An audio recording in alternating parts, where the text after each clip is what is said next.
I am 73 years old, and I sleep on a mattress on the floor now.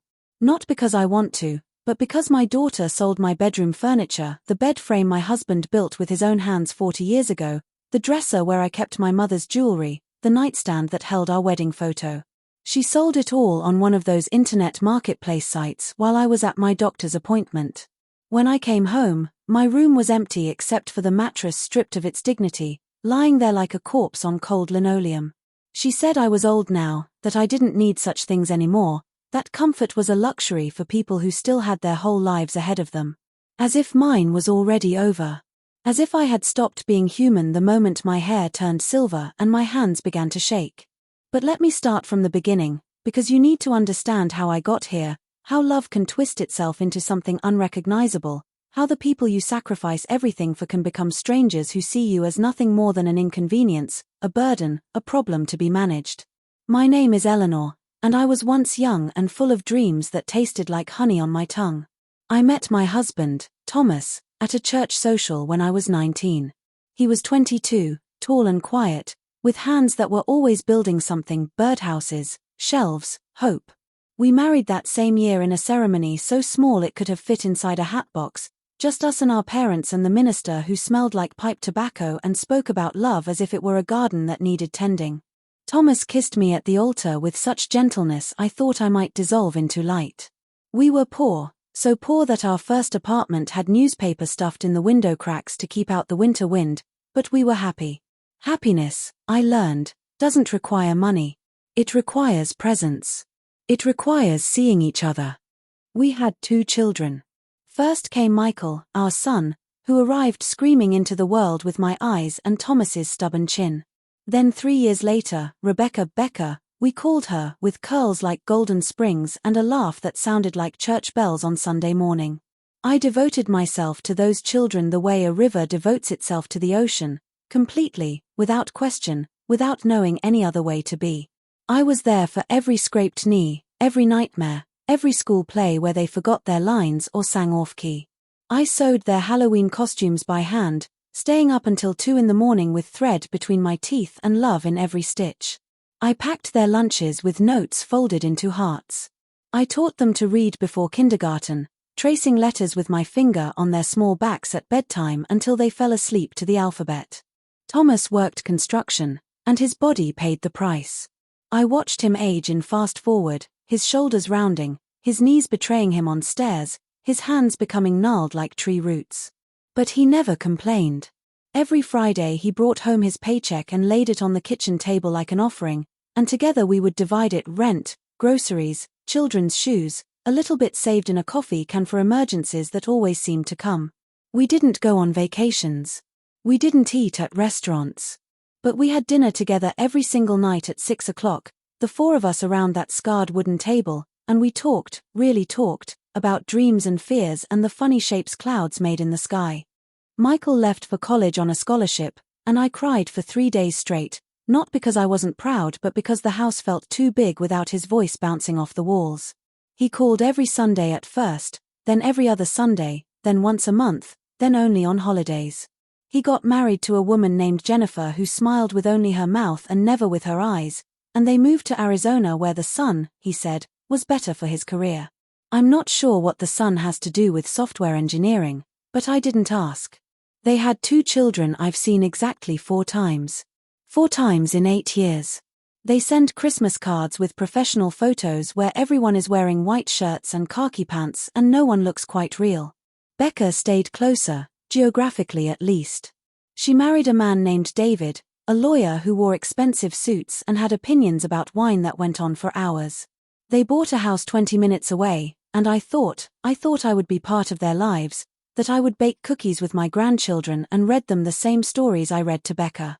But David didn't like mess, and children are mess, and I suppose old women are mess too, so I wasn't invited over often. When I could feel myself being tolerated, like a stain they were too polite to scrub out in front of company. Thomas died on a Tuesday in October, when the leaves were the color of fire and the air smelled like wood smoke and endings. He had a heart attack in the garage while building a bookshelf for Becca's daughter, a grandchild he barely knew but loved anyway because that's who he was. I found him there, slumped over his workbench, sawdust in his hair like snow. The bookshelf was almost finished. I could see where he'd sanded it smooth, where he'd planned to stain it cherry wood. I finished it myself, even though my hands cramped and my vision blurred with tears. I gave it to Becca at the funeral. She said thank you and put it in her garage. After Thomas died, the loneliness was a living thing, a creature with teeth that fed on silence. The house became too much for me, too many stairs, too many memories echoing in empty rooms, too much yard for my arthritic hands to tend. So when Becca suggested I sell it and move in with her and David, I thought it was love.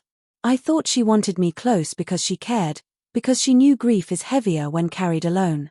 I sold the house where I'd raised my children, where Thomas had kissed me in every doorway, where the walls held 40 years of laughter and arguments and ordinary moments that become precious only after they are gone. I moved into Becca's house with my furniture, my photographs, my few precious things. She and David gave me the guest room on the main floor, and for the first few months, it almost felt like family. I cooked dinners. I did laundry. I tried to help with my 2 grandchildren, Sophie and Jack, who were 6 and 8 and mostly raised by their nanny because Becca worked 60 hours a week at her marketing firm and David worked 70 at his law office. The children barely knew me, but I tried. I showed them how to make paper airplanes and told them stories about their mother when she was young. They listened politely, the way children listen to strangers. But slowly, things changed. Or maybe they didn't change. Maybe I just finally saw them clearly. Becca started making comments about my things, about how the house was cluttered, about how her style was more minimalist now. She asked if I really needed all those photographs. She suggested I might want to downsize my belongings. Then David started complaining about the space I took up, about how they'd planned to make that room into a home office, about how property values were based on square footage and functionality. I felt myself shrinking, trying to take up less room, less air, less life. I ate smaller portions at dinner. I kept my television volume so low I could barely hear it. I stayed in my room more and more, reading books from the library and watching the ceiling fan spin in slow circles like my days. My grandchildren stopped knocking on my door. Becca stopped asking how I was. I became furniture, and then I became less than furniture because at least furniture serves a purpose. Then came the day that broke something in me I don't think can ever be repaired. I had a doctor's appointment for my blood pressure medication, and Becca drove me, sighing the whole way as if my continued survival was an inconvenience.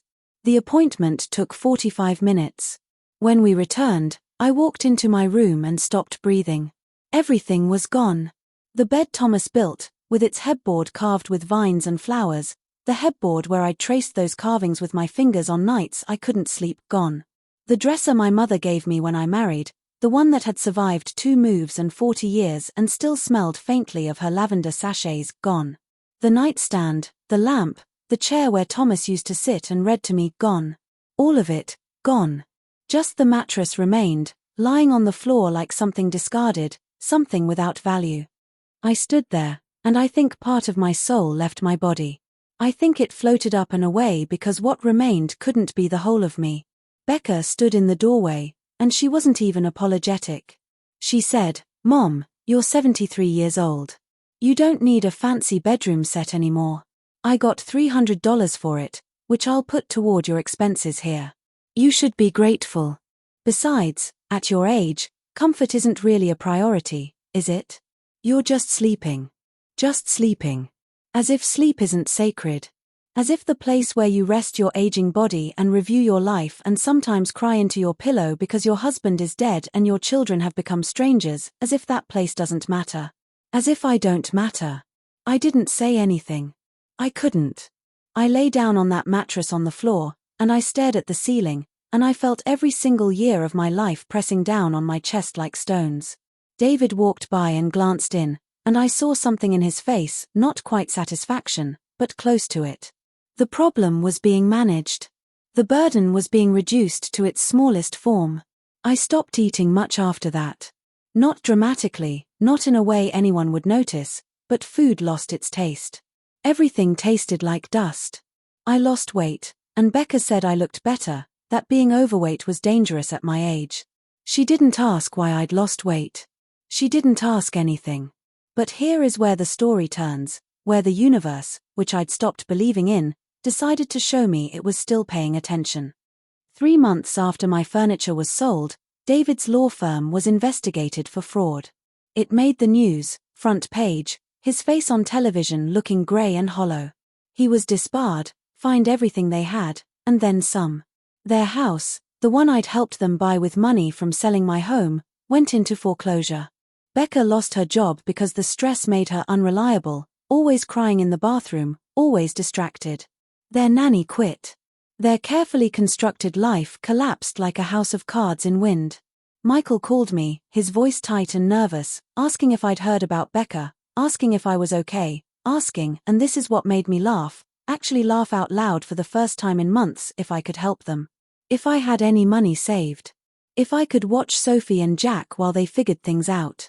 I said no. Just that. No. Not with anger, not with satisfaction, just with the quiet certainty of someone who has finally learned that you cannot pour from an empty cup, and I was empty, bone dry, a desert. He sputtered, talked about family, about obligation, about how I'd always been there before. And I said yes, I had been. Past tense. I'd been there until there was nothing left of me to give. I moved out. I took my mattress and my few remaining photographs, and I moved into a tiny apartment in a senior living community where the walls are thin but mine, where I have a bed frame now that I bought myself from a thrift store, where no one tells me I'm too old to deserve comfort. I have a small balcony where I grow tomatoes in pots. I have neighbors who are my age, who understand that being old doesn't mean being finished, that we still feel everything, maybe even more acutely because we know how numbered our days are. Becca calls sometimes, her voice small and broken, asking for forgiveness, asking for help, asking for the mother she discarded to suddenly reappear and save her. And I listen, and I feel something that might be pity but is mostly just sadness for the child she was, for the woman she became, for the love she couldn't see until it was gone. I tell her I forgive her, because I do, because anger is exhausting and I'm too tired to carry it anymore. But I also tell her I can't come back, that some things, once broken, can't be made whole again. That peace of heart and dignity are not bound by age, and that I finally learned to choose myself. I sleep well now, here on my thrift store bed frame. I sleep better than I have in years. And sometimes, when the evening light comes through my window golden and gentle, I swear I can feel Thomas sitting on the edge of my bed, his hand warm on my shoulder, proud of me at last for learning what he always knew, that love without dignity isn't love at all, and that I, even at 73, especially at 73, deserve both.